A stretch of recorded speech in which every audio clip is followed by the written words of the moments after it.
اور تمہارے باپ کون ہیں؟ رب نواز نے سوال کیا اور اکرام کچھ نہ سمجھنے والے انداز میں اسے دیکھنے لگا۔ کہانیاں تو نہ جانے کہاں کہاں کی ہوتی ہیں۔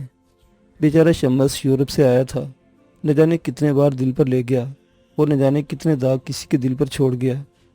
داغوں کی کہانی تو پوشیدہ ہوتی ہے، لیکن کھلی کہانی بیچارہ اکرام تھا، ایک شریف زادے کا خون، لیکن ہیرا منڈی کی گلیوں میں بھٹکتا ہوا، اپنی تلاش میں سرگرداں۔ ان کہانیوں کی کوشش بھی ہوتی ہے، اور اس کوشش کے لیے قدرت نے رب نواز کی ذمہ داری لگائی تھی۔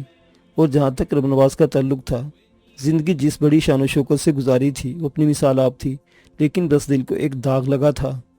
بات پھر وہی داغ والی آ جاتی ہے، اور اس داغ نے ساری سوچیں خاکستر کر دی تھی، اور وہ اس تصور کے ساتھ ہیرا منڈی میں آ کر آباد ہو گئے تھے کہ جب ایک طوائف کی اولاد ہیں تو شریفوں کو گھر کیوں خراب کریں۔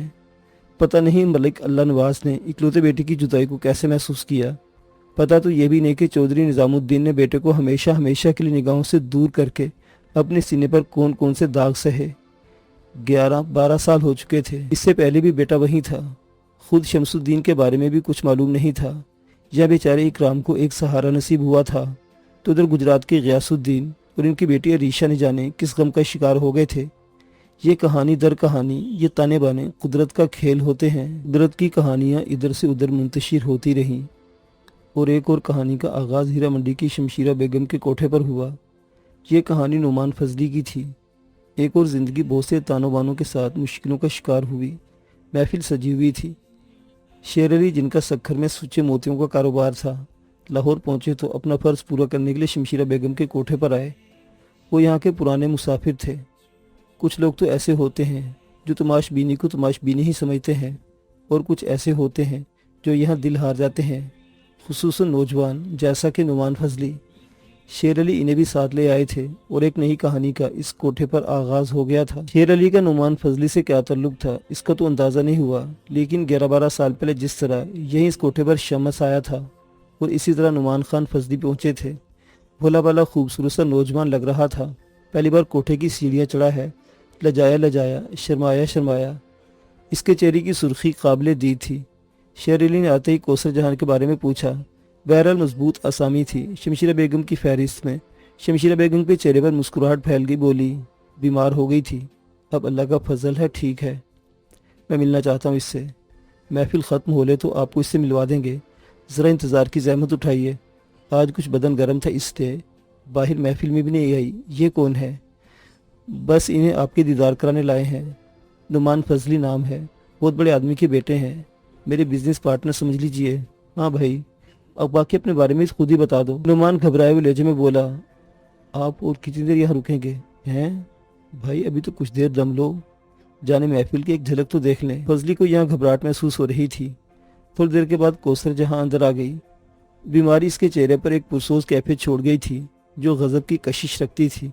محفل تقریباً ختم ہی ہونے والی تھی، دوسرے لوگ جا چکے تھے۔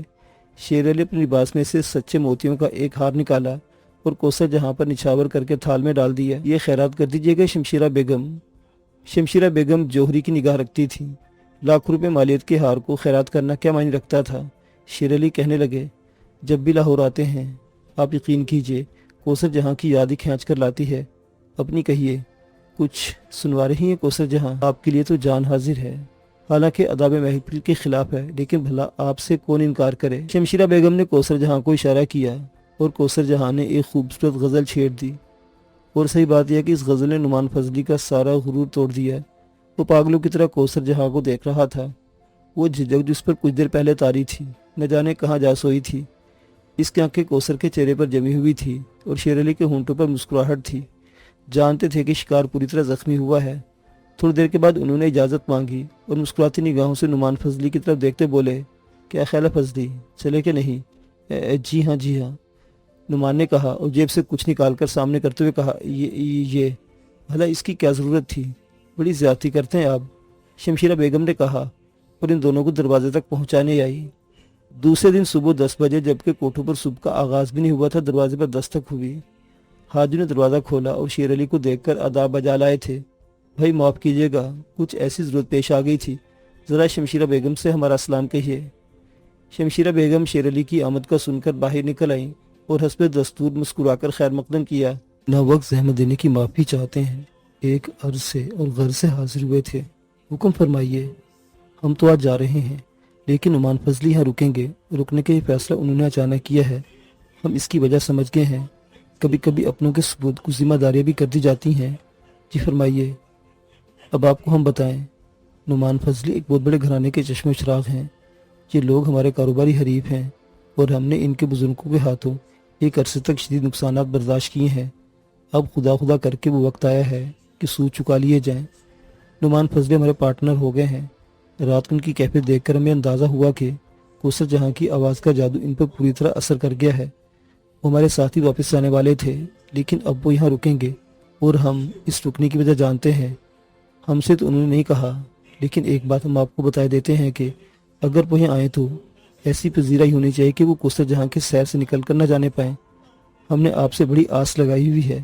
ہمارے مستقبل اور ماضی کا سوال ہے۔ شمشیرہ بیگم کے دل میں لاکھوں چراغ روشن ہو گئے تھے۔ جلدی سے بولی، شیر علی، آپ نے ایک ذمہ داری ہمارے سپرد کی ہے جو دل و جان سے پوری کی جائے گی۔ آپ اطمینان رکھیں۔ شیر علی کی باتیں کھل گئی۔ انہوں نے جیب سے ایک مخملی ڈبیا نکالی اور اسے شمشیرہ بیگم کے سامنے پیش کرتے بولے، یہ ہیرے کے آویزے ہیں، قبول فرمائیے۔ سب کچھ تو آپ ہی کا ہے، اس کی کیا ضرورت تھی؟ ہماری خوشی ہے۔ شمشیرہ بیگم نے ڈبیا ان کے ہاتھ سے لے لی۔ شیر علی کہنے لگے، اچھا تو پھر ہم چلتے ہیں، اللہ نگہبان۔ شمشیرہ بیگم گولی اور شیر علی چلے گئے، لیکن شمشیرہ بیگم کے ہونٹوں کی مسکراہٹ کی گہرائی کو کوئی جواب نہیں تھا، اور بات بالکل سچ تھی۔ شام ہوئی، محفل سجی، اور شیر علی کا کہنا غلط ثابت نہ ہوا۔ فضلی صاحب سلک کا خوبصورت لباس زیب تن کیے ہوئے لجائے شرمائے اندر آگے۔ ان کا واقعی پرتپاک خیر مقدم کیا گیا تھا۔ کہیے مزاج تو بخیر ہے؟ آپ تو شیر علی کے ساتھ واپس جا رہے تھے؟ جی ہاں، کچھ ضروری کاموں کی وجہ سے رکنا پڑا۔ میری آمد ناگوار تو نہیں گزری آپ کو؟ کیسی باتیں کرتے ہیں فضلی صاحب؟ آپ کے آنے سے دل کو جو خوشی ہوئی وہ بیان نہیں کی جا سکتی۔ آج آپ غزالہ اور شبانہ کو بھی سنیے، اور اگر آپ کا حکم ہوا تو کوثر جہاں بھی آپ کے ذوق کی تسکین کرے گی۔ بہرحال اس کے بعد محفل کا آغاز ہوا اور بڑی حسین محفل جمی۔ مہجبی کو ایک خاص انداز میں پیش کیا گیا تھا، کیونکہ اس کے لیے خاص طور پر فرمائش کی گئی تھی۔ بہرحال کوثر جہاں کا تعاون تو شمشیرہ بیگم کے ساتھ تھا۔ ایسی آواز کی ساحری کے نعمان فضلی حواس باختہ ہو گئے۔ انہیں اپنے تن بدن کا ہوش نہیں رہا۔ اس سے پہلے انہیں آواز اور انداز کے ایسے جادو کا تجربہ کبھی نہیں ہوا تھا، اور یہ جادو ایسے سر چڑھ کر بولا کہ نعمان فضلی نے لاہوری میں ڈیرے ڈال لیے۔ دولت کی ریل پیل تھی۔ شیر علی ساری تفصیل بتا گئے تھے۔ شمشیرہ بیگم کو تو ایسے ہی شکار درکار ہوتے تھے۔ ایسا جال ڈالا فضلی صاحب پر کے پھنس کر رہ گئے، اور دولت برق رفتاری سے شمشیرہ بیگم کے پاس منتقل ہونے لگی۔ کوثر جہاں اب اتنی بھی دھرماتما نہیں تھی کہ ماں کے مشن سے روگردانی کرتی۔ اداؤں کی سوداگری ہوتی رہی۔ راوی کنارے ایک انتہائی خوبصورت اسکیم میں کنالوں زمین خرید لی گئی۔ کوثر جہاں کے نام سے ایک اور شاندار کوٹھی کی تعمیر ہونے لگی، اور فضلی صاحب عموماً شمشیرہ بیگم کے کوٹھے پر نظر آنے لگے۔ وہ سے دلوں میں حسد کی آگ بھڑک اٹھی۔ ان میں احسان مغل پیش پیش تھے۔ سب سے زیادہ انہی پر اثر ہوا تھا۔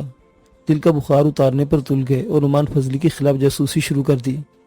کافی کوشش کر کے انہوں نے زبردست معلومات حاصل کر لی۔ نعمان فضلی کا تو جیسے اس گھر پر اختیار ہو گیا تھا۔ فضلی صاحب کے بارے میں پوری اسکیم سوچ دی، چنانچہ تیاریاں مکمل کر کے کام شروع کر دیا، اور آخرکار فضلی ہاؤس پہنچ گئے، جہاں انہوں نے کوششیں کی اور آخرکار احسان مغل اپنے مشن میں کامیاب ہو گئے۔ ایک ایسے فرد کا سہارا لیا تھا جس سے کہیں نہ کہیں سیار اللہ نکال لی تھی۔ یہ چودھری بدرالدین تھے، جنہیں فضلی خاندان کے بارے میں تمام معلومات حاصل تھی۔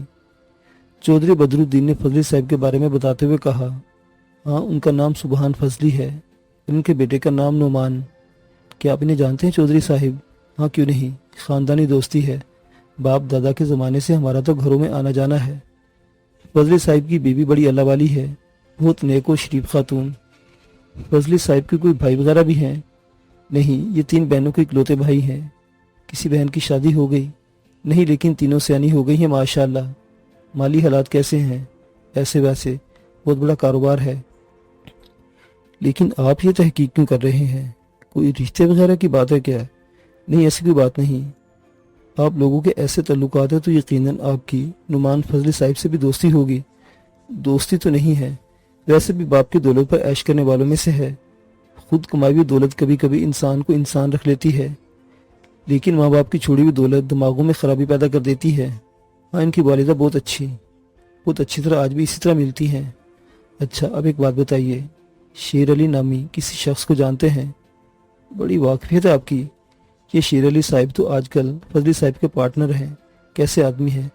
بس ذرا 2 نمبر کے ہیں، عیاش طبع ہیں، طوائفوں کے چکر میں رہتے ہیں، کئی بار پولیس کے جال میں بھی پھنسے ہیں، یہ دیکھے بچے ہیں۔ ویسے فضلی کی والدہ کو نعمان کی شیر علی کے ساتھ دوستی پسند نہیں ہے۔ اچھا، شیر علی سے آپ کے کیسے تعلقات ہیں؟ بھئی سیدھی سیدھی سی بات ہے، ہم لوگ ان کی برابری تو نہیں کر سکتے۔ میں فضلی صاحب کی والدہ سے ملاقات کرنا چاہتا ہوں، اور آپ کو بھی اتنا بتا دوں کہ آپ کو اگر ان سے ہمدردی ہے تو اس خاندان کو تباہی سے بچائیے۔ بدرالدین صاحب اچھل پڑے۔ ہاں، اگر آپ پسند کریں تو میری ملاقات کرا دیں ان سے، ان کے سامنے ساری تفصیل آپ کو بتاؤں گا، جب جی چاہے چلو۔ اور اسی شام چودھری بدرالدین احسان مغل کو ایک انتہائی خوبصورت کوٹھی میں لے گئے۔ بڑی ماں کمرے کے دروازے کے پیچھے آ گئی۔ انہیں خبر بھجوا دی گئی تھی کہ چودھری صاحب ملنے آئے ہیں۔ کہی چودھری صاحب کیسے آنا ہوا؟ یہ احسان مغل ہیں، لاہور سے آئے ہیں، آپ سے خاص طور پر ملنا چاہتے ہیں۔ بات صرف اتنی سی ہے کہ میں بھی بہن بھائی والا ہوں، مجھے پتا چلا کہ نعمان خان آپ کے اکلوتے بیٹے ہیں تو دل نہ مانا اور آپ کو سب کچھ بتانے حاضر ہو گیا۔ بات ذرا پریشانی کی ہے۔ مولا خیر کرے، کیا ہوا؟ کیا بتا سکتی ہیں کہ وہ شیر علی کے ساتھ لاہور کیوں گئے تھے؟ کچھ کاروبار کر رہے ان کے ساتھ مل کر، 7 دن کا کہہ کر گئے تھے، اب 1 مہینہ ہونے کو آیا ہے۔ شیر علی نے بتایا کہ کسی ضروری کام سے رک گئے ہیں۔ میں سمجھ گیا، یہ شیر علی کی کارستانی ہے۔ احسان مغل نے کہا۔ میاں، بھائی میاں مجھے تو بتاؤ تو صحیح کیا بات ہے؟ نعمان فضلی کو لاہور میں کوئی کام نہیں، آج کل وہ ہیرا منڈی کے کوٹھے پر پڑے رہتے ہیں۔ کوثر جہاں نامی ایک طوائف ہے، اس کے جال میں پھنس گئے ہیں، جائیدادیں خریدی ہیں، کوٹھیاں بنوا رہے ہیں۔ اور میں آپ کو یہ بھی بتا دوں کہ شیر علی نے پہلی بار کوٹھے پر لے گئے تھے، مگر ایک بات آپ سن لیں، میرا نام بیچ میں نہ آئے۔ نعمان فضلی کی والدہ کے ہاتھوں کے تو جیسے طوطے اڑ گئے، بین کرنے لگی، سینہ پیٹنے لگی، ہائے میں لٹ گئی، میں برباد ہو گئی۔ ارے شیر علی، اللہ تجھے تباہ و برباد کر دے، تجھے موت مروڑ کر لے جائے۔ مجھے پتا تھا کہ سانپ ڈسے بغیر نہیں رہے گا۔ حوصلے سے کام لے بیگم صاحبہ، کوئی تدبیر کرے ورنہ پریشانی اٹھانی پڑے گی۔ ارے میں کیا کروں، کون بچائے گا میرے بچے کو؟ تھوڑی دیر تک خاموشی طاری رہی، پھر بیگم صاحبہ نے خود کو سنبھالا اور بولی، تمہارا شکریہ بیٹے، خدا تمہیں خوش رکھے، دیکھتی ہوں کیا کر سکتی ہوں۔ احسان مغل اپنا کام کر کے واپس آ گئے۔ اچھا داؤ مارا تھا، اور اب نتیجہ زیادہ دور نہیں تھا۔ اکرام کی ساری جھجک نکل گئی تھی۔ اب وہ بڑے اعتماد کے ساتھ رب نواز کی رہائش گاہ پر جاتا تھا۔ رب نواز اس کے ساتھی محلے میں مقبول ہوتے جا رہے تھے اور لوگ انہیں پسند کرتے تھے۔ بنیادی وجہ یہ تھی کہ فراخ دلی اور فراخ ہاتھ رکھتے تھے، اور ایک کی طلب پر کچھ نہ کچھ اس کے حوالے کر دینے والے۔ کسی نے کچھ کہا تو شاہ جی کا ہاتھ جیب میں گیا اور باہر آیا تو مشکل حل ہو گئی۔ ادھر اکرام کی تو دنیا ہی بدل گئی تھی۔ شاہ جی نے اس کے لیے ایک ماسٹر کا انتظام کیا تھا اور اسے ہدایت کی تھی کہ بچے کو تیار کر دے کیونکہ اسے اسکول میں داخل ہونا ہے۔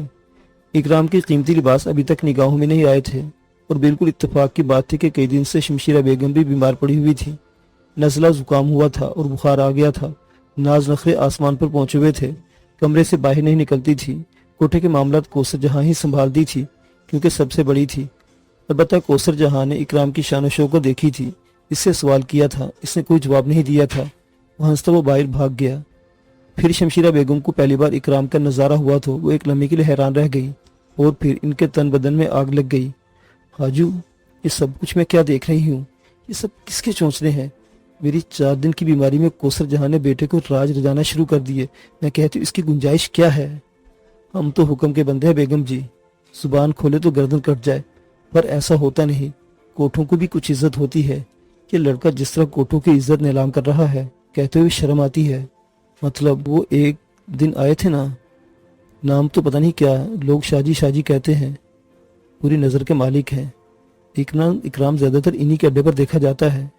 توبہ توبہ، ارے کوثر جہاں ذرا ادھر تو آؤ، دیکھو اپنے لال کے کرتوت۔ بھیا خوب ہمارے گھرانے کا نام روشن کر دے اس نے تو، اور سر پر بٹھاؤ۔ شمشیرہ بیگم شعلوں کی طرح بھڑک رہی تھی۔ کوثر جہاں نے سب کچھ سنا، دیکھ تو رہی تھی کچھ روز سے، لیکن توجہ نہیں کی تھی ان باتوں پر۔ اس نے اکرام کو بلایا، ادھر آ، یہ کپڑے کہاں سے آئے؟ چوری کے نہیں باجی، اطمینان رکھو، بتاتے کیوں نہیں؟ معشوقی میں آ گئے ہو شاہ جی کی؟ تم سے مطلب؟ جوتی اتارو، اتنی لگاؤں کہ چندیا پر کے سارے بال اڑ جائیں۔ ارے حاجو، ذرا دماغ ٹھیک کر اس کمینے جنے کا، شمشیرہ بیگم نے گرج کر کہا، اور حاجو نے پاؤں کی جوتی نکال لی۔ سارے محلے میں بدنام کر دیا ہمیں، یہ کہہ کر اکرام پر جوتا تانا۔ اکرام تیزی سے پیچھے ہٹا، دوسرے لمحے اس کے ہاتھ سامنے آ گیا۔